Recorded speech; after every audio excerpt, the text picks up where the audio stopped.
السلام علیکم ورحمۃ اللہ وبرکاتہ۔ ان الحمد للہ نحمده ونستعینه ونستغفره ونعوذ باللہ من شرور انفسنا ومن سیئات اعمالنا من يهده الله فلا مضل له ومن يضلل فلا هادي له واشهد ان لا اله الا الله وحده لا شريك له وأشهد أن محمدًا عبده ورسوله أما بعد فقد قال الله عز وجل في كتابه العزيز إن الذين آمنوا وعملوا الصالحات وأخبتوا إلى ربهم أولئك أصحاب الجنة هم فيها خالدون۔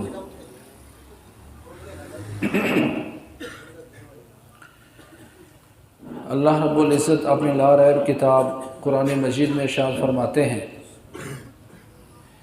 یقیناً وہ لوگ جو ایمان لے آئے اور اچھے عمل کیے، وَأَخْبَتُوا إِلَىٰ رَبِّهِمْ، اور اپنے رب کی طرف عاجزی کرتے رہے۔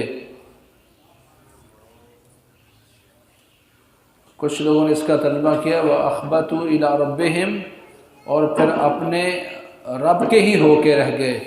أُولَٰئِكَ أَصْحَابُ الْجَنَّةِ، یہی جنتی ہیں، ہم فیہا خالدون، ہمیشہ ہمیشہ جنتوں میں رہیں گے۔ محترم بھائیو، دنیا کی سب سے قیمتی چیز ایمان ہے۔ ایمان سے بڑھ کر پوری دنیا میں کوئی چیز نہیں ہے۔ ایمان کتنا قیمتی ہے؟ صحیح البخاری کی حدیث ہے، رسول اللہ صلی اللہ علیہ وسلم ارشاد فرماتے ہیں کہ ایک بندہ جہنم کی طرف جا رہا ہوگا تو رب کائنات اس کو روکیں گے اور پوچھیں گے، یا ابن آدم لو ان لک ما فی الارض جمیعا اکنت مفتدیا بہ، آدم کے بیٹے، جو کچھ دنیا میں ہے سبھی کا سبھی تمہیں دے دیا جائے، تو ساری دنیا کا مالک بنا دیا جائے، اکنت مفتدیا بہ، تو کیا تیرے لیے ممکن ہے کہ تو سبھی کا سبھی دنیا کی ساری دولتیں، تمام ہیرے جوہرات، درہم و دینار، دنیا کی ہر چیز اللہ کے نام پر فدیہ دے کر اپنے آپ کو جہنم سے بچانا چاہتے ہو؟ وہ کہے گا، یا اللہ میں ساری دنیا کا مالک بنا دیا جاؤں۔ اور قرآن مجید میں بھی اس کا تذکرہ ہے کہ ساری زمین سونے سے بھر دی جائے تو تب بھی اس بندے سے قبول نہیں کی جائے گی، کیونکہ اس کے پاس ایمان موجود نہیں تھا۔ یہ کہتا ہے، یا اللہ میں ساری دنیا کا مالک بنا دیا جاؤں تو میں ساری کی ساری دنیا دے کر اپنے آپ کو جہنم سے بچانا چاہتا ہوں۔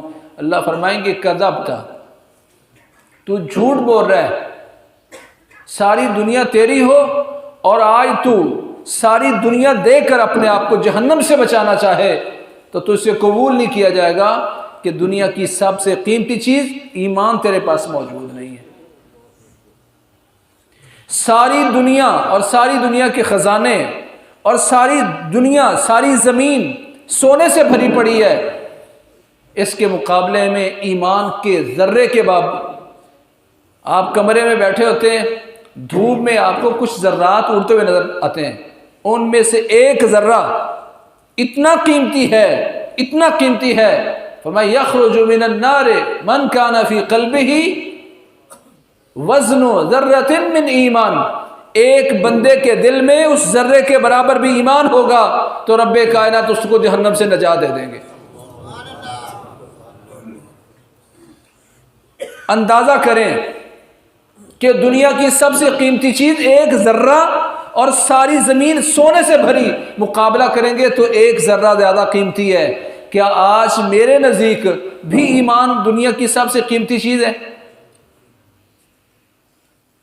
رسول اللہ صلی اللہ علیہ وسلم نے فرمایا، بادر بالاعمال فتنا كقطع الليل المظلم يصبح الرجل مؤمنا ويمسي كافرا، کہ لوگوں فتنوں کے آنے سے پہلے پہلے ایمان میں تیزی کر لو، ایمان میں تیزی پیدا کر لو، عمل مضبوط کر لو، ایمان مضبوط کر لو، قبل اس کے کہ رات کے سیاہ ٹکڑوں کی مانند شدید ترین فتنے آئیں گے۔ اس قدر فتنے ہوں گے، یصبح الرجل مؤمنا ویمسی کافرا، بندہ صبح تک مومن ہوگا اور شام تک کافر بن چکا ہوگا۔ یہ ہمارے نبی محمد کریم صلی اللہ علیہ وسلم کی ہمیں نصیحت ہے، ہمیں حکم ہے کیسے اپنا ایمان گنوا بیٹھے گا۔ صبح کو مومن ہے تو شام کو کافر ہے، شام کو مومن ہے تو صبح کو کافر ہے، کیسے؟ اسی حدیث میں آپ نے فرمایا یبیع دینہ بعرض من الدنیا، یہ مسلمان دنیا کے ساز و سامان کی خاطر اپنا ایمان بیچ ڈالے گا، ایمان بیچے گا اور دنیا گھر لے کے آئے گا۔ اور آج ہمارے معاشروں میں، ہمارے گھروں میں رہنے والے، وہ آج ایمان بیچ بیچ کے دنیا خریدتے ہیں اور ہمیں احساس نہیں ہے۔ جو نماز چھوڑ کر دنیا کماتا ہے، کھیت کھلیان، مال مویشی، گھر بار، کاروبار میں بیٹھا ہے، وہ کبھی سوچے وہ کیا بیچ کے کیا خرید رہا ہے۔ یبیع دینہ بعرض من الدنیا، یہ انسان کیسے کافر ہوگا کہ دنیا کو ترجیح دے گا، ایمان بیچے گا، ایمان کی تجوری سے ایمان نکالے گا اور دنیا کی تجوری بھرے گا۔ دنیا کی سب سے قیمتی چیز ایمان ہے۔ ایمان ہے، ایمان کیا ہوتا ہے؟ ہم سبھی مومن ہیں، پر ایمان کیا ہوتا ہے؟ میرے بھائیوں، رسول اللہ صلی اللہ علیہ وسلم کے صحابہ کی ترتیب کیا تھی؟ سنن ابن ماجہ کی روایت ہے، حضرت جندب بن عبداللہ رضی اللہ عنہ فرماتے ہیں ہم پیارے پیغمبر کے ساتھ رہا کرتے تھے، ہم نوجوان تھے، فتعلمنا الایمان قبل ان نتعلم القرآن ثم تعلمنا القرآن فازددنا به ایمانا۔ کہتے ہم رسول اللہ صلی اللہ علیہ وسلم کے ساتھ رہا کرتے تھے تو ہماری ترتیب یہ تھی کہ ہم قرآن سیکھنے سے پہلے ایمان سیکھا کرتے تھے۔ فتعلمنا الایمان قبل ان نتعلم القرآن، قرآن سیکھنے سے پہلے ایمان سیکھا کرتے تھے۔ کہ آج ہماری بھی ترتیب یہی ہے۔ ہمارے گھر میں قاری صاحب آتے ہیں، بیچارے ٹیوٹر بن کے آتے ہیں، قرآن پڑھا کے چلے جاتے ہیں، یا مدرسے میں اپنے بچے کو بھیج کر، یا محلے کی کسی ماسی کے پاس بھیج کر اپنے بچے کو قرآن سکھا لیتے ہیں۔ قرآن سیکھنے سے پہلے ایمان سیکھنا تھا، کیا ہم نے سیکھ لیا؟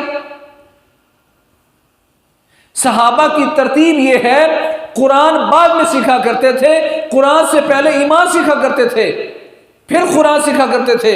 فَازْدَدْنَ بِهِ ایمانا، پھر قرآن پڑھ پڑھ کے اپنے ایمان میں اضافہ کیا کرتے تھے۔ میرے بھائیوں، چند موٹی چیزیں یاد کر لیں اور آج گھر میں جا کر اپنی بیوی سے لے کر آخری بچے تک سب کو بٹھا کر ایک بات سمجھائیں، اور یہ ضروری ہے کہ میں ان کو سمجھاؤں ایمان کیا ہوتا ہے۔ ایمان کیا ہوتا ہے، کتنی چیزوں کا مرکب ہے، مومن بننے کے لیے کتنی چیزوں کا ہونا لازمی ہے، یہ ساری چیزیں آج ہم نے سیکھنی اور سکھانی ہیں، کیونکہ دنیا کی سب سے قیمتی چیز آج ہمیں اس کی فکر نہیں ہے۔ دنیا کے بارے میں ان اللہ تعالی یبغض کل عالم بالدنیا جاہل بالآخرہ، پیارے پیغمبر فرماتے اللہ ناراض ہے، اللہ بغض رکھتا ہے ہر اس انسان کے جو دنیا کو تو ماہر ہے، دنیا کے اتار چڑھاؤ کو سمجھتا ہے، کس موسم میں کیا کاشت کرنا ہے، کس موسم میں کیا چیز خریدنی ہے، کس موسم میں کیا چیز سٹاک کرنی ہے، دنیا کا ماہر و جاہل بالآخرہ، اور جو آخرت میں اس کے کام آنے والی چیزیں اس سے جاہل ہے۔ اور آج ہماری یہی کیفیت ہے، سو ہم نے آج ترتیب سیکھنی ہے۔ آج اپنے گھر میں جا کر بچوں کو سکھائیں، اپنی بیٹیوں کو، بیٹوں کو، پوتے پوتیوں کو، جہاں تک آپ کی آواز آئے ان کو سکھائیں۔ ایمان 3 چیزوں کا نام ہے، زبان سے اقرار کرنا، دل سے تصدیق کرنا، اور اپنے عمل سے ثابت کرنا کہ میں مومن ہوں۔ جو چھوٹا بچہ ہے سن شعور کو پہنچ رہا ہے، ابھی بولنا سیکھ رہا ہے، سمجھنا شروع کر دیا اس نے، اس کو سکھاؤ کہ بیٹا ایمان کتنی چیزوں کا نام ہے، وہ بتائے 3 چیزوں کا نام ہے، اقرار، تصدیق اور عمل۔ اقرار، تصدیق، عمل، زندگی کے مراحل میں پھر آہستہ آہستہ سیکھ جائے گا اقرار کا معنی کیا ہے، تصدیق کا معنی کیا ہے اور عمل کا معنی کیا ہے۔ 3 چیزوں کا نام ایمان ہے۔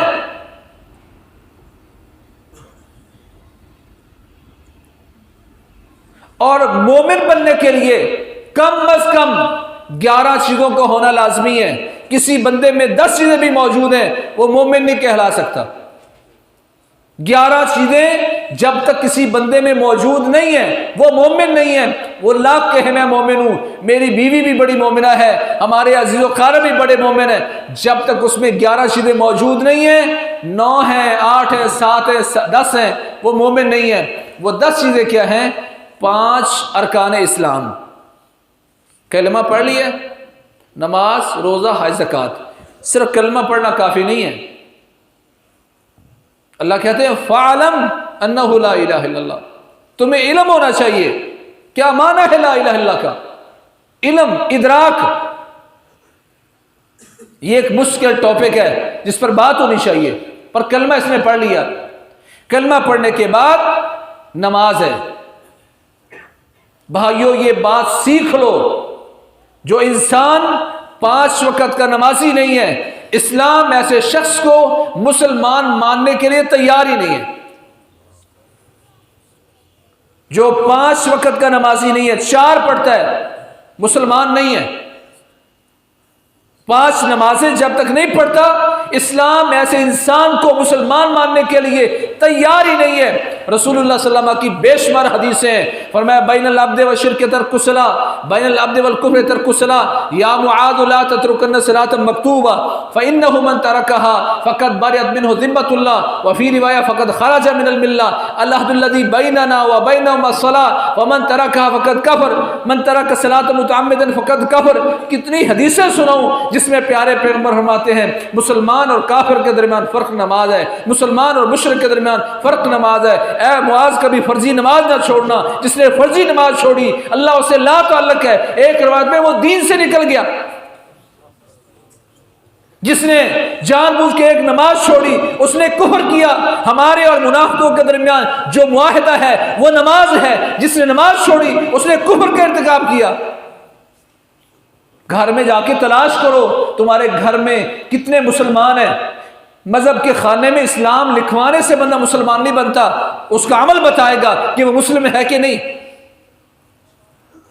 رسول اللہ صلی اللہ علیہ وسلم نے نماز ادا کی، دیکھا ستون کے ساتھ دو لوگ بیٹھے ہوئے ہیں، 2 انسان ستون کے ساتھ بیٹھے ہوئے ہیں، نماز ادا نہیں کی۔ آپ نے یہ نہیں پوچھا تم دونوں نے نماز ادا کیوں نہیں کی، آپ نے پوچھا آوا مسلمان یا انتما، کیا تم دونوں مسلمان ہو؟ سوال کا انداز دیکھیں۔ باقی سب نماز پڑھ رہے ہیں، یہ مسلمان ہیں، تم نماز نہیں پڑھ رہے، آوا مسلمان یا انتما، کیا تم دونوں مسلمان ہو؟ مسجد میں بیٹھے ہو، نماز ادا نہیں کی، تو فوراً ذہن میں گیا کہ یہ عمل تو مسلمانوں کا نہیں ہے۔ پوچھا کیا تم دونوں مسلمان ہو؟ کہا یا رسول اللہ ہیں مسلمان، قد صلینا فی رحالنا، گھر میں پڑھ کے آئے تھے اس لیے نہیں پڑھی۔ فرمایا تم گھر میں نماز پڑھ کے آؤ اور پہلی جماعت ہو رہی ہو تو اس کے ساتھ بھی مل جایا کرو، جو تم بعد میں پڑھو گے وہ تمہارے نفل بن جائے گی۔ اسلام پسند نہیں کرتا کہ مسلمان اللہ کی عبادت کریں اور کوئی بندہ مشرکوں اور کافروں کی عادت کی طرح پیچھے بیٹھا ہو۔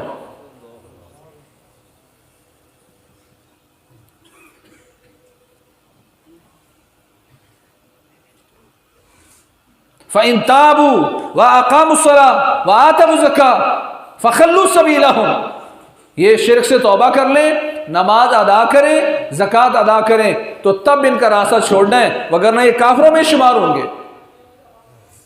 اللہ کی قسم وَاللَّهِ لَأُقَاتِلَنَّ من فرق بین الصلاۃ والزکاۃ، حضرت ابو بکر فرماتے ہیں قسم اللہ کی میں اس بندے کی بھی گردن کاٹوں گا جو نماز کو فرض سمجھتا ہے اور زکوٰۃ کو فرض نہیں سمجھتا، جو دونوں میں فرق کرے گا اس کی گردن کاٹوں گا۔ گردن کٹنے کی بات آئی ہے تو چاروں امام اس بات پر متفق ہیں کہ بے نماز اس کی کوئی نہ کوئی سزا موجود ہے، وہ سزاوار ہے۔ تینوں امام اس بات پر متفق ہیں، امام مالک، امام شافعی، امام احمد رحمہ اللہ، تینوں اس بات پر متفق ہیں جو بندہ 5 نمازیں ادا نہیں کرتا اس کی سزا یہ ہے کہ اس کو قتل کیا جائے گا۔ اگر یہ سزا پاکستان میں نافذ کر دی جائے تو بچیں گے کتنے؟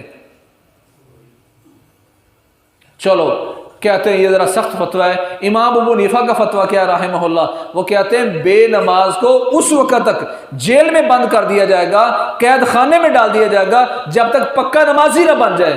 اگر یہ سزا سنائیں تو پاکستان کی جیلیں اتنی ہیں جو لوگوں کو سنبھال لیں۔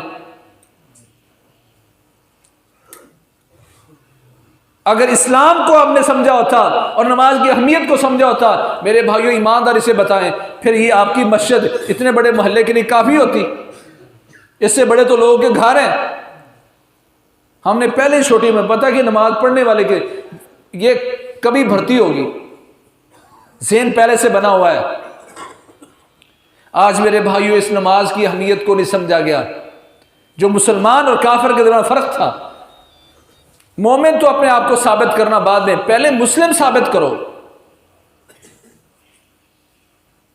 نماز تو پڑھتا ہے، زکوٰۃ کی باری آئی تو من مرضی کی، جی چاہا تو اس مولوی کا فتویٰ لے لیا، اس کا فتویٰ دے لیا، اس چیز پر زکوٰۃ ہے، اس چیز پر زکوٰۃ نہیں ہے۔ ہم بڑے پریشان ہیں، بے برکتی بڑی ہے، کسان بڑا چیخ رہا ہے، کبھی کہتا ہے ریٹ نہیں لگتا، کبھی کہتا ہے فصل اچھی نہیں ہوتی۔ پیارے پیغمبر محمد کریم صلی اللہ علیہ وسلم نے فرمایا تھا وَلَمْ يَمْنَعُوا زَكَاةَ أَمْوَالِهِمْ إِلَّا مُنِعُ الْقَطْرَ مِنَ السَّمَاءِ وَلَوْلَا الْبَهَائِمُ لَمْ يُمْطَرُوا۔ کہا لوگ اپنے مالوں کی زکوٰۃ دینا بند کریں گے، اللہ آسمان سے رحمتوں کی بارشیں بند کر دے گا۔ آسمان سے رحمتوں کی بارشیں بند ہو گئی۔ ایک صحیح مسلم کی حدیث ہے، فرمایا کہہ سالی لیس سنۃ اللہ یمطروا ولکن السنۃ ان یمطروا فیمطروا ولم تنبت لهم الارض۔ کہا لوگوں کہہ سالی کبھی یوں نہیں آئے گی کہ بارش نہ ہو، بلکہ کبھی کہہ سالی یوں آتی ہے کہ بارش ہوتی ہے، پھر بارش ہوتی ہے، اتنی بارش ہوتی ہے جو فصلوں میں کھڑا ہوتا ہے وہ سارا تباہ ہو جاتا ہے۔ کتنے سالوں سے جب گندم ہماری تیار ہوتی ہے تو بارشیں آتی ہیں، آندیاں چلتی ہیں، جڑ نیچے سے کمزور ہو جاتی ہے، ہل جاتی ہے، کبھی اولے آتے ہیں، گڑے آتے ہیں۔ کبھی سوچا ہے اس کے پیچھے وجہ کیا ہے؟ پیارے پیغمبر محمد کریم صلی اللہ علیہ وسلم نے ضمانت دی تھی من ادى زکاة مالہ فقد ذهب عنہ شرہ۔ جس بندے نے اپنے مال کی زکوٰۃ دے دی، رب کائنات اس مال سے اس کی ساری پریشانیاں دور کر دیتا ہے۔ آج مسلمان نے اس بات پر یقین نہ رکھا۔ وما آتیتم من زکاة تریدون وجہ اللہ فاولئک هم المضعفون۔ جو اللہ کے نام پر زکاتیں دیتے ہیں اللہ کی رضا کے لیے، فرمایا یہی وہ لوگ ہیں جو اپنے مالوں میں اضافے کرنے والے ہیں، آفتوں سے بچ جاتے ہیں، مصیبتوں سے بچ جاتے ہیں۔ ملتان میں ایک ہیڈ ماسٹر صاحب کہنے لگے میں کبیر والے میری ڈیوٹی تھی تو وہاں پتہ چلا ہے فلانا بندہ بڑا برگزیدہ پہنچا ہوا ہے، تو میں اس کے پاس چلا گیا کہ دیکھو اس کا عمل کیا ہے۔ تو کہتا ہے میں نے اسے کہا لوگ آپ کو بڑا اچھا سمجھتے، کیا آپ کرتے کیا ہے؟ کہتے کوئی بڑا عمل نہیں ہے، لوگ مشہور مجھے جو انہوں نے کر دیا اس کی بنیادی وجہ یہ تھی، کہتے ہیں آم کی فصل تیار تھی اور میں نے دیکھا کہ بڑا شدید طوفان آ رہا ہے، آندھی آ رہی ہے اور آندھی چلنا بھی شروع ہو گئی، تو کہتے ہیں فوراً میں نے 2 رکعتیں ادا کی، اللہ کے سامنے ہاتھ اٹھائے، کہا یا اللہ تو اس بات کو جانتا ہے کہ میں تو تیرے عشر میں سے تھوڑا سا ایک مال بھی نہیں رکھتا، یا اللہ یہ ناانصافی ہے کہ میں تجھے تیرا حق پورا دوں اور جب میری فصل تیار ہو تو تباہ ہو جائے۔ کہتے ہیں لوگوں نے اپنی آنکھوں سے دیکھا وہ طوفان آیا مگر اس بندے کے باغ کے پاس یوں ہو کے چلا گیا۔ حدیث ہے رسول اللہ صلی اللہ علیہ وسلم کی من ادى زکاة مالہ فقد ذهب عنہ شرہ۔ عرب میں ایک بندہ اس کا سرخ اونٹ گم ہو گیا تو لوگ اس کے پاس آئے، اور حدیث میں بھی آتا ہے کہ جو بندہ حافظ، یہ ہمارے طلبہ بیٹھے ہیں، جو حافظ قرآن نہیں پڑھتا تو اس کے سینے سے قرآن اس اونٹ سے بھی زیادہ جلدی نکل جاتا ہے، بھاگ جاتا ہے جو اونٹ کھلا چھوڑ دیا گیا ہو، کہ اونٹ ایک دفعہ بھاگا پھر واپس نہیں آتا۔ بوڑھا بابا ہے، لوگ کہتے ہیں افسوس کرنے ہے کہ تیرا اونٹ گم ہو گیا اور تو نے فحل کے طور پر، جو جفتی کے طور پر رکھا ہوا تھا، نہ رکھا تھا تو نے اس ریوڑ میں اور بڑا اچھا تھا۔ تو وہ کہتا ہے میں بالکل پریشان نہیں ہوں، مجھے اللہ پر یقین ہے، جب میں اللہ کا حق ادا پورا کرتا ہوں تو یہ انصاف نہیں ہے، اللہ بے انصاف نہیں ہے، جب میں اللہ کے اس مال کی زکوٰۃ پوری دیتا ہوں تو میرا اونٹ کہیں بھی نہیں جائے گا۔ کہتے ہیں چند دن گزرے تھے، اونٹ خود ریوڑ میں دوبارہ آ ملا۔ زکوٰۃ، ہمارے ذمہ دار بیٹھے ہیں، زکوٰۃ کیسے دیتے ہیں؟ پہلے ٹھیکہ نکالتے ہیں، پھر خرچہ نکالتے ہیں، اور اس کے بعد جو بچ جاتا ہے اس میں سے ایک توڑا اٹھا کے دے دیتے ہیں، جی لے جاؤ جی۔ میرے بھائیوں یاد رکھ لو، اسلام نے صرف ایک خرچہ معاف کیا ہے، صرف ایک خرچہ، اور وہ ہے پانی کا خرچہ۔ اور پانی کے خرچے کا مطلب یہ ہے کہ پانی اگر آپ نے قیمتاً لگوایا ہے تو آپ 10ویں کی بجائے 20واں حصہ دیں گے، بس۔ اس کے علاوہ کوئی خرچہ اسلام نے معاف کیا ہی نہیں ہے۔ کرا الارض کے نام سے رسول اللہ صلی اللہ علیہ وسلم کے دور میں ٹھیکے موجود تھے، آپ نے کسی کو ٹھیکہ نکالنے کی اجازت نہیں دی۔ جب ہم ڈنڈیاں مارتے ہیں نا تو اللہ پھر ہمیں ڈنڈے مارتا ہے۔ اگر آپ چاہتے ہیں کہ آپ کے اموال بہتر ہوں تو پھر اس کے لیے فرمایا وَلَمْ يَمْنُعُوا زَكَاةَ أَمْوَالِهِمْ إِلَّا مُنِعُ الْقَطْرَ مِنَ السَّمَاءِ، یہ اپنے مالوں کی زکوٰۃ دینا بند کریں گے، اللہ آسمان سے رحمتوں کی بارشیں بند کر لے گا۔ وَلَوْلَا الْبَهَائِمُ لَمْ يُمْطَرُوا، اور کبھی ان کی کرتوتیں اتنی گندی ہیں، فرمایا کہ اگر یہ دنیا میں رہنے والے بے قصور چوپائے نہ ہوتے تو اللہ پانی کی ایک بوند بھی ان پر نازل نہ کرتا۔ زکوٰۃ کے مسئلے میں بھائی مسلم ثابت کرو پہلے اپنے آپ کو، مومن تو اگلا مرحلہ ہے نا۔ نماز پڑھ لی نہیں تو بعد میں پڑھی، 2 نمازیں اکٹھی کر کے پڑھ لی، جماعت مل گئی ٹھیک ہے، نہیں ملی تو کوئی مسئلہ نہیں۔ جیسے اللہ نے نماز فرض کی ہے ایسے وقت پر پڑھنا فرض کی ہے، جیسے نماز فرض کی ہے ایسی باجماعت فرض کی ہے۔ من مرضی کا سودا بنا لیا ہے اور میں ہوں مومن، نماز روزہ، نماز بھی پڑھتا ہوں، زکوٰۃ بھی پورے طریقے سے دیتا ہوں، روزے بھی پورے رکھ لیتا ہوں، اور حج کی باری آتی ہے۔ اور بھائیو یاد رکھو، جس بندے کے پاس، علماء سے پوچھنا، جس بندے کے پاس زندگی بھر میں کبھی بھی اتنے پیسے آ گئے جتنے کا حج ہوتا ہے، اس بندے پر حج فرض ہو گیا تھا۔ 10 ایکڑ اس کے زمین موجود ہے، کہتا میرے پاس تو پیسے کو نہیں، مجھ پہ تو حج فرض نہیں ہوا۔ تیرے 10 ایکڑ کی قیمت پتہ کتنی ہے؟ کبھی اندازہ ہی نہیں کیا۔ زندگی کے کسی موڑ پر جس بندے کے پاس اتنے پیسے جمع ہو گئے جس سے حج ہو سکتا تھا، نہیں کیا، تو فرمایا یہ انسان بھی ارکان اسلام سے دور جانے والا ہے۔ یہ 5 چیزیں موجود ہیں، کلمہ پڑھ لیا، اس کو سمجھ لیا، توحید موجود ہے، نماز روزہ حج زکوٰۃ، یہ ابھی مسلم بنا ہے، مسلم، مومن نہیں بنا۔ مومن بننے کے لیے اس کو 6 چیزیں اپنے اسلام میں مزید ایڈ کرنا تھیں۔ اللہ پر ایمان لانا، اللہ کے رسولوں پر ایمان لانا، اللہ کی کتابوں پر ایمان لانا، اللہ کے فرشتوں پر ایمان لانا، اچھی بری تقدیر پر ایمان لانا، اور مرنے کے بعد اللہ کے سامنے کھڑے ہونے پر ایمان لانا۔ یہ 6 چیزیں بھی ایسی ہیں جس کو سیکھنے کا حکم ہے۔ صحابہ فرماتے ہیں ہم قرآن سیکھنے سے پہلے ایمان سیکھا کرتے تھے۔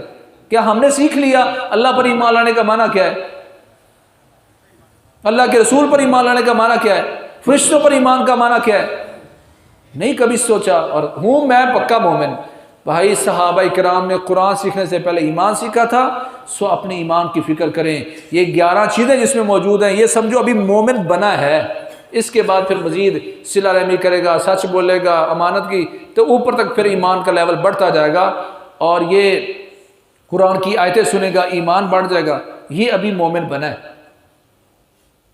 جن کو آج ہمیں اپنے ایمان کی فکر نہیں ہے، جن کو اپنے ایمان کی فکر تھی، ان کی حالت کیا ہے؟ حضرت معاذ بن جبل رضی اللہ عنہ کے بارے میں آتا ہے، ان کے پاس سے کوئی بندہ گزرتا، اس کو پکڑ کے اپنے ساتھ بٹھاتے، کہتے اجلس بنا نؤمن ساعہ، ہمارے ساتھ بیٹھو، تھوڑی دیر کے لیے ہمارے ساتھ بیٹھو تاکہ تھوڑی دیر کے لیے ہم مومن بن جائیں۔ پہلے کیا تھے؟ وہ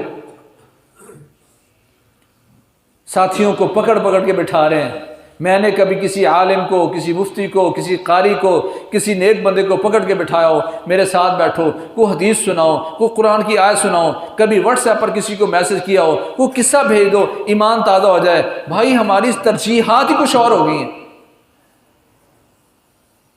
رسول اللہ صلی اللہ علیہ وسلم فرمایا تھا، لوگو ان الایمان لیخلق فی جوف احدکم کما یخلق الثوب فاسألوا اللہ ان یجدد الایمان فی قلوبکم۔ اللہ کے نبی محمد کریم صلی اللہ علیہ وسلم فرمایا، لوگو تمہارے سینوں میں ایمان پرانا ہو جاتا ہے، ایمان کمزور ہو جاتا ہے، ایمان پوشیدہ ہو جاتا ہے، کما یخلق الثوب، جس طرح کپڑا پرانا ہوتا ہے نا، اس طرح تمہارے سینوں میں ایمان بھی پرانا ہو جاتا ہے۔ فاسألوا اللہ، اللہ سے سوال کیا کرو، اللہ سے مانگا کرو، اللہ سے التجا کیا کرو، اللہ سے دعائیں کیا کرو، ان یجدد الایمان فی قلوبکم، کہ اللہ تمہارے سینے میں، تمہارے دل میں ایمان تازہ کر دے۔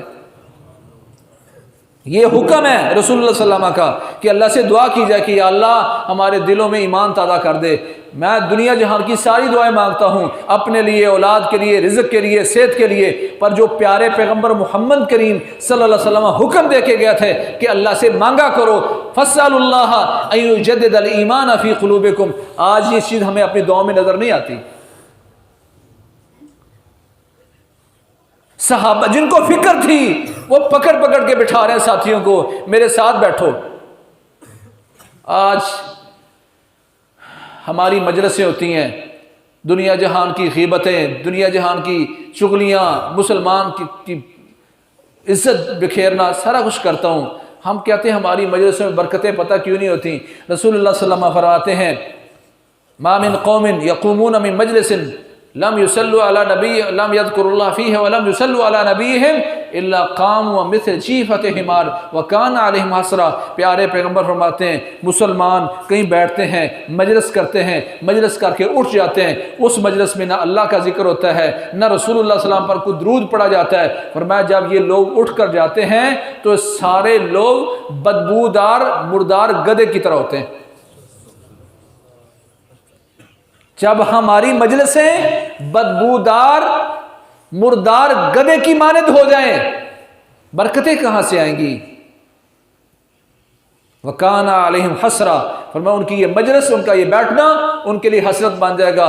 آپ 2 منٹ 10 منٹ 15 منٹ کسی کے ساتھ بیٹھے ہیں، اپنی اس مجلس کو بابرکت بنائیے، ایمان کی بات کیجئے۔ ہم ایک دوسرے کو صبح سے لے کر شام تک، بھائی کیسے ہیں، حالات کیسے ہیں، کاروبار کیسا ہے، ملک کے حالات کے تبصرے سارے کرتے ہیں۔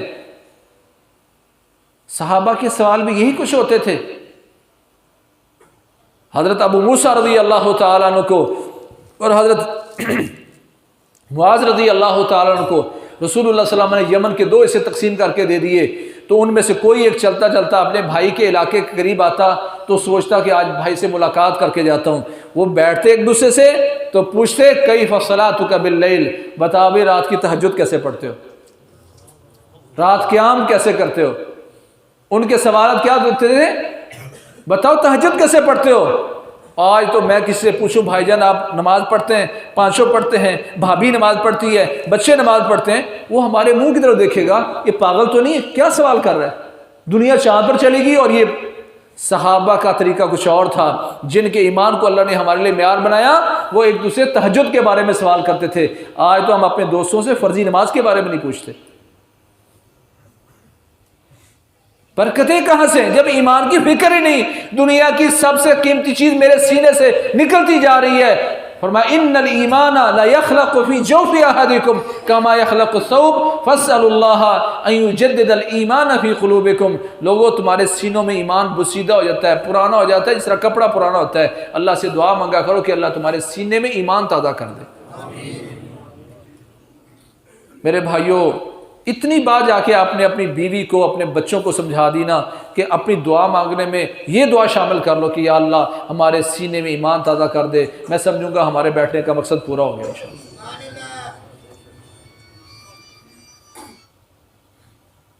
جن کو فکر تھی وہ پکڑ پکڑ کے بٹھا رہے ہیں، اجلس بنا نؤمن سا، ہمارے ساتھ بیٹھو تاکہ تھوڑی دیر کے لیے مومن بن جائیں، کوئی کتاب قرآن کی بات کریں گے، کوئی حدیث کی بات کریں گے، ایمان تازہ ہو جائے گا۔ آج ہماری اس طرح کی مجلسیں نہیں رہیں، پھر لذت کہاں سے آئے؟ ابن ابی ملیکہ رحمہ اللہ صحیح البخاری کتاب الایمان میں ان کا فرمان موجود ہے، کہتے ہیں ادرکت 30 من اصحاب النبی صلی اللہ علیہ وسلم کلہم یخاف النفاق علی نفسہ، میں پیارے پیغمبر محمد کریم صلی اللہ علیہ وسلم کے 1 2 5 10 نہیں 30 صحابہ سے میری ملاقات ہے، میں 30 صحابہ سے ملا ہوں، کلہم یخاف النفاق علی نفسہ، وہ 30 کے 30 صحابہ اس بات سے ڈرتے رہتے تھے کہیں ہمارے ایمان میں نفاق نہ آ جائے۔ صحابہ کس بات سے ڈر رہے ہیں؟ ہمارے ایمان میں کہیں نفاق نہ آ جائے۔ اس پوری مجلس سے ماشاءاللہ کافی سارے بھائی موجود ہیں، کوئی ہاتھ اٹھا کے کہے کہ یہ خوف کبھی مجھے بھی لاحق ہوا ہے کہ میرے ایمان میں بھی کبھی نفاق آ سکتا ہے، میں بھی منافق بن سکتا ہوں، کبھی ہمیں خوف محسوس ہوا؟ اس کا مطلب ہے کہ ہم صحابہ سے زیادہ ایمان والے ہیں۔ ہم صحابہ سے زیادہ ایمان والے نہیں ہیں، ان کو اپنے ایمان کی فکر تھی اور ہمیں اپنے ایمان کی فکر نہیں ہے، اس لیے ہم یہ سوچتے نہیں ہیں کہ ہم ایمان کے کس لیول پر کھڑے ہیں۔ مدینے کی گلیوں میں اعلان کر رہے ہیں حضرت حنظلہ رضی اللہ تعالیٰ عنہ، کہتے لوگوں نافق حنظلہ، نافق حنظلہ، لوگوں میں حنظلہ منافق ہو گیا، لوگوں میں حنظلہ منافق ہو گیا۔ سامنے سے ابو بکر رضی اللہ تعالیٰ تشریف لائے، حنظلہ کیسے منافق ہو گئے ہو؟ تم تو سچے صحابی ہو، ہم دن رات آپ کے ساتھ رہتے ہیں، آپ میں تو نفاق والی اور منافقوں والی کوئی بات نہیں ہے، کیسے منافق ہو گئے ہو؟ کیا کہتے ہیں؟ کہتے ہیں رسول اللہ صلی اللہ علیہ وسلم کی مجلس میں ہوتے ہیں، ایمان کا لیول جو اس مجلس میں ہوتا ہے گھر جا کر وہ نہیں رہتا، میں سمجھتا ہوں یہ نفاق ہے۔ یہ نفاق ہے؟ نہیں، نفاق نہیں ہے، احساس ہے کہ جو پیارے پیغمبر محمد کریم صلی اللہ علیہ وسلم کی مجلس میں ایمان ہوتا ہے وہ گھر جا کر کیوں نہیں رہتا؟ تڑپ ہے۔ رمضان میں ہمارے ایمان کا جو لیول تھا، شوال میں اگر وہ لیول نہیں رہا تو ہمیں کبھی پریشانی ہوئی ہے؟ صحابہ کو اپنے ایمان کی فکر تھی۔ ابو بکر کہتے ہیں رضی اللہ تعالیٰ عنہ یہ بات تو میرے دل میں بھی ہے، انہیں بھی فکر لاحق ہوگی کہ یہ بات تو میں بھی محسوس کرتا ہوں۔ احساس ہے۔ رسول اللہ صلی اللہ علیہ وسلم کے پاس آ کے اپنی بات بیان کی، فرمایا میرے صحابہ یہ ایمان اپ ڈاؤن ہوتا رہتا ہے، ایمان کی جو کیفیت میری مجلس میں ہوتی ہے اگر گھر میں جا کر بھی تمہاری یہی کیفیت ہو جائے، لَصَافَحَتْكُمُ الْمَلَائِكَةُ فِي طُرُقِكُمْ وَعَلَىٰ فُرُشِكُمْ، یہ ایمان کی کیفیت اگر تمہارے ہر جگہ شروع ہو جائے تو تم اللہ کو اتنے محبوب ہو جاؤ کہ اللہ کے فرشتے آسمانوں سے اتر کر تمہارے بستروں پر آ کر تم سے مسافے کریں اور رستوں میں آ کے مسافے کریں۔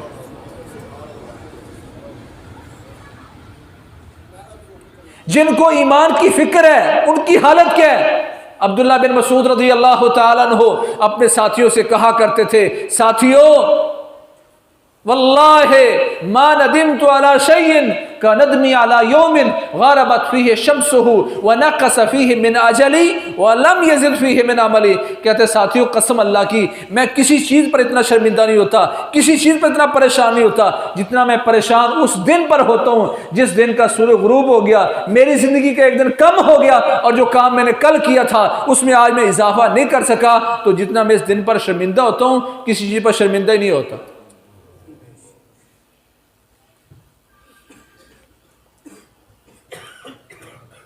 کل اگر میں نے 2 نفل پڑھے تھے، اگر آج 4 نہیں پڑھتا، کل 3 میں نے آیتیں پڑھی تھی آج 4 نہیں پڑھی، میں نے جو کام میں نے کل کیا تو اس میں اضافہ نہیں کر سکا، قبر کے میں قریب ہو گیا اور عملوں میں نے اضافہ نہیں کیا۔ جس دن میں کل کی نسبت آج عبادت میں اضافہ نہیں کر سکا، جتنا اس دن پر شرمندہ ہوتا ہوں کہ میری زندگی کا ایک دن کم ہو گیا، میں قبر کے قریب ہو گیا اور میں اپنے عملوں میں اضافہ نہیں کر پایا۔ یہ احساس ہم میں بھی ہے۔ کل ساری نمازیں باجماعت ادا کی تھیں، آج ایک رہ گئی ہے، مجھے کبھی شرمندگی ہوئی ہے؟ وہ تو اضافہ عمل میں شرمندگی محسوس کرتے تھے کہ اگر اضافہ نہیں کر سکا، میں تو اس مقام پر برقرار بھی نہیں رہ سکا، پیچھے چلا گیا، مجھے پھر بھی کوئی شرمندگی نہیں ہے۔ کر 2 نمازوں میں دعا مانگی تھی، آج ایک میں بھی نہیں مانگ سکا، کوئی شرمندگی نہیں۔ کل آدھا پڑھا تھا، آج پڑھ نہیں سکا، کوئی شرمندگی نہیں۔ کل اذکار پورے کیے تھے، آج نہیں کر سکا، کوئی شرمندگی نہیں۔ ابو ہریرہ رضی اللہ تعالیٰ عنہ بستر مرگ پر ہیں، زاروں قطار ہوئے جا رہے ہیں۔ کسی نے پوچھا ابو ہریرہ دنیا چھوڑنا کا غم ہے، عزیز و اقارب چھوڑنے کا غم ہے؟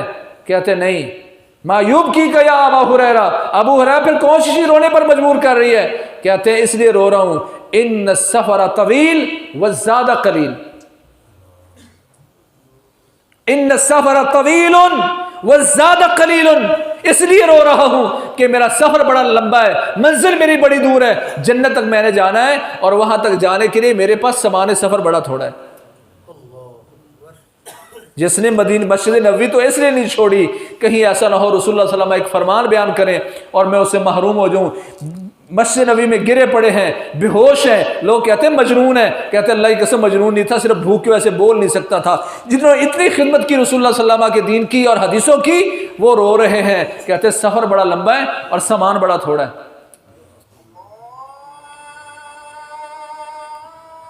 کہ آج یہ کیفیت ہماری بھی ہے۔ ابو سفیان رضی اللہ تعالیٰ سے لوگوں نے پوچھا، ابو سفیان کیا ہوا؟ ہم دیکھتے ہیں سب سے پہلے مسجد میں آتے ہیں اور سب سے بعد میں جاتے ہیں۔ کہتے ہیں ابو سفیان ایمان لانے میں لیٹ ہو گیا، زندگی کے کفارے دے رہا ہوں۔ میرے بھائیوں، میں سوچوں کہ آج میں کہاں کھڑا ہوں، دنیا کی سب سے قیمتی چیز ایمان، کیا آج میں اس کی فکر کر رہا ہوں؟ اگر یہ ایمان میرے پاس موجود ہے تو اس کا ایک پیمانہ بھی ہے چیک کرنے کا۔ رسول اللہ صلی اللہ علیہ وسلم فرمایا ان المؤمن خلق مفتنا نسیئا توابا ولکنہ اذا ذکر تذکر، مومن یقیناً مومن اس انداز میں پیدا کیا گیا ہے کہ اس پر آزمائشیں رہتی ہیں، آزمائشیں رہتی ہیں اس پر۔ ہمارے ہاں تو معیار کچھ اور ہے نا، کہتے ہیں پکڑا گیا نہیں، عذاب آیا اللہ کا اس پر ہی نہیں۔ رسول اللہ صلی اللہ علیہ وسلم پوچھا گیا سب سے زیادہ آزمائشیں کن پر آتی ہیں؟ فرمایا الانبیاء، سب سے زیادہ کن پر آتی ہیں؟ انبیاء پر۔ نعوذ باللہ کو انبیاء پر عذاب آتا ہے؟ ایسا سوچنے والا ہی کافر ہے۔ انبیاء کو تو اللہ آزمائشیں نازل کرتے ہیں، کیوں؟ اچھا پھر پوچھا صحابہ نے سب سے زیادہ انبیاء پر آزمائشیں آتی ہیں، پھر کہا ثم الامثل فالامثل، پھر جو لوگوں کا مرتبہ ہوگا، فمن ثقل دینہ اشتد بلاؤہ، جس بندے کا دین مضبوط ہوگا اللہ کی طرف سے آنے والی آزمائشیں بھی اس پر تگڑی ہوں گی۔ اور ایک حدیث ہے رسول اللہ صلی اللہ علیہ وسلم کی، اذا اراد اللہ بعبدہ خیرا ابتلاہ فی الدنیا، جب کسی بندے پر، ایک صحیح بخاری میں اس کا اصل موجود ہے، من یرید اللہ بخیرا یصب منہ، اللہ جس بندے سے بھلائی کا ارادہ کرتا ہے اس کو آزمائشوں میں ڈال دیتا ہے۔ آپ سوچتے ہیں اللہ تعالیٰ بھلائی کا ارادہ کرتا ہے تو آزمائش میں ڈال دیتا ہے، کچھ سمجھ نہیں آ رہی۔ انبیاء پر سب سے آزمائشیں آئیں اس لیے کہ جس کا ایمان مضبوط ہوتا ہے اللہ تعالیٰ اس پر آزمائشیں بھی تگڑی نازل کرتا ہے، زیادہ مضبوط آتی ہیں۔ وَمَنْ ضَعُفَ دِينُهُ قَلَّ بَلَاؤُ، جس کا ایمان کمزور ہوتا ہے اس پر آنے والی آزمائشیں بھی کمزور ہوتی ہیں۔ کیوں؟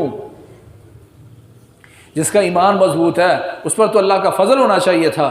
پیارے پیغمبر محمد کریم صلی اللہ علیہ وسلم نے فرمایا ان اللہ اذا كتب لعبده عنده ان اللہ اذا كتب لعبده عنده منزلة في الجنہ فلم يبلغها بعمله ابتلاہ اللہ، اللہ جب فیصلہ کر دیتا ہے، اللہ جب لکھ دیتا ہے کہ میں نے اپنے اس بندے کو جنت الفردوس دینی ہے، عملوں کے ذریعے جب اس مقام تک نہیں پہنچ پاتا تو اللہ آزمائش ڈال کر اس مقام تک پہنچا دیتا ہے۔ قیامت والے دن جس پر آزمائشیں نہیں آئی ہوں گی نا، وہ دیکھے گا آزمائشوں والوں کو اتنا اللہ اجر دے رہا ہے، اتنا اجر دے رہا ہے، وہ کہے گا کاش لو ان جلودہم قرضت بالمقارض، کاش کہ اللہ کے دین کے لیے میری جسم کو کینچیوں سے کاٹ دیا جاتا، اتنا اجر ہے۔ یہ آزمائشیں ایمان کی دلیل ہیں، اور پیارے پیغمبر محمد کریم صلی اللہ علیہ وسلم نے فرمایا ان عظم الجزاء ما عظم البلاء وان اللہ اذا حب قوما ابتلاهم فمن رضی فلہ الرضا ومن سخط فلہ السخط، کہ اللہ تعالیٰ بڑے بڑے اجر و ثواب بڑی بڑی آزمائشوں کے بعد دیتا ہے، اور جب اللہ کسی قوم کو محبوب بنا لیتا ہے تو اس پر آزمائش نازل کر دیتا ہے۔ ایمبولینس ان کی پکڑی گئیں، قیادت ان کی جیل میں ہے، ان کا کام سارا بند ہو گیا ہے، آئے نا رگڑے میں، آئے نا مصیبت میں۔ سوچ لو، اللہ کے نبی نے تو فرمایا تھا ان اللہ اذا حب قوما ابتلاهم، اللہ تو پرکھنا چاہتا ہے ان حالات میں ان کے ساتھ کون کھڑا ہے اور بھاگ کون گیا ہے۔ کلما اضاء لهم مشوا فيه واذا اظلم عليهم قاموا.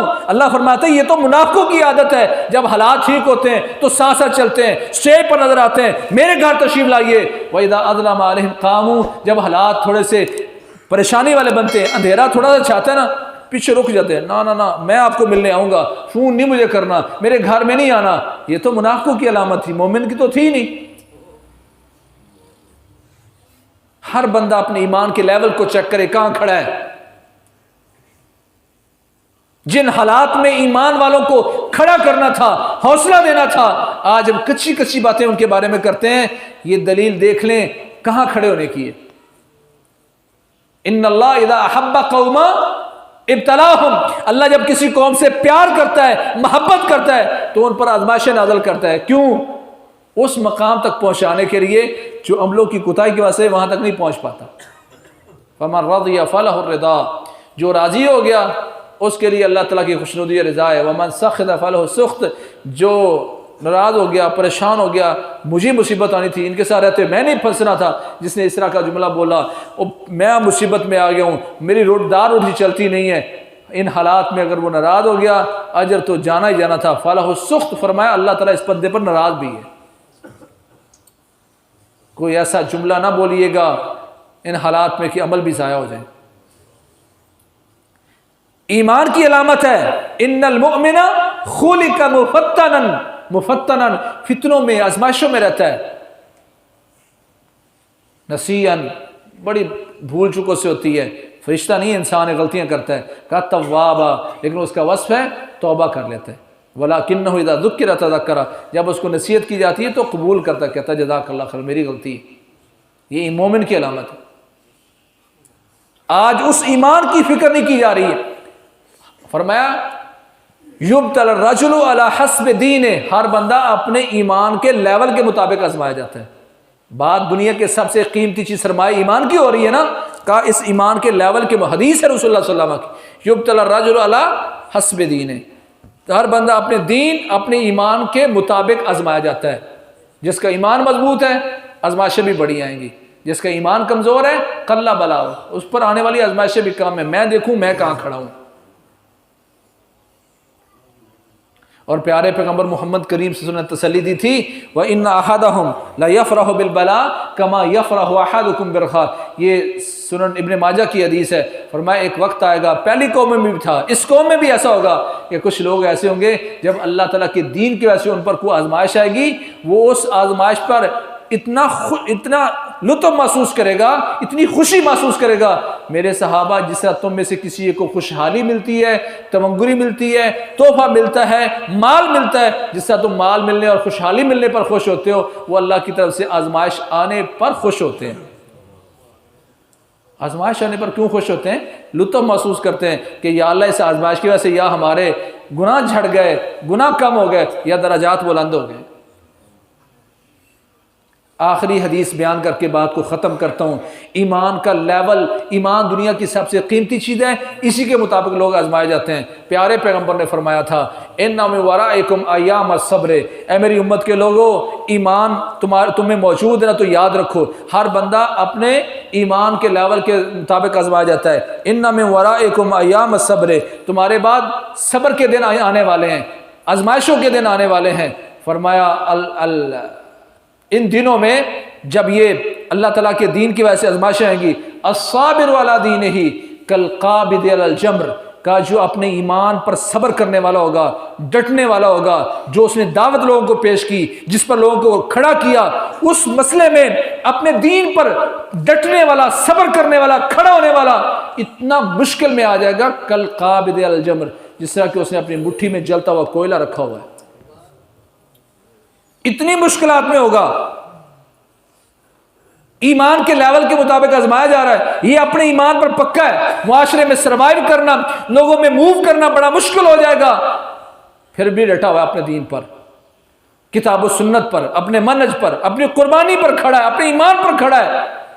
کہا العامل فیہن لہو اجر 50 رجلا، ان صبر کے دنوں میں، امتحان کے دنوں میں جو عمل کرتا رہے گا، ڈٹا رہے گا، اللہ کریم اس پر اتنا خوش ہوگا، اتنا خوش ہوگا، العامل فیہن لہو اجر 50 رجلا، رب کائنات اس پر اتنا خوش ہوگا کہ اس اکیلے بندے کو اللہ 50 بندوں جتنا اجر نصیب فرمائے گا۔ اور ایک حدیث میں ہے لہو اجر 50 شہیدا، اللہ کریم اس کی قربانی کو اتنا قبول کرے گا کہ اللہ کریم ان مشکلات کے دنوں میں عمل کرنے والے کو 50 شہیدوں کا اجر نصیب فرمائے گا، 50 شہیدوں کا۔ صحیح ترغیب میں شیخ البانی رحمہ اللہ اس روایت کے کئی ایک طرق بیان کیے ہیں۔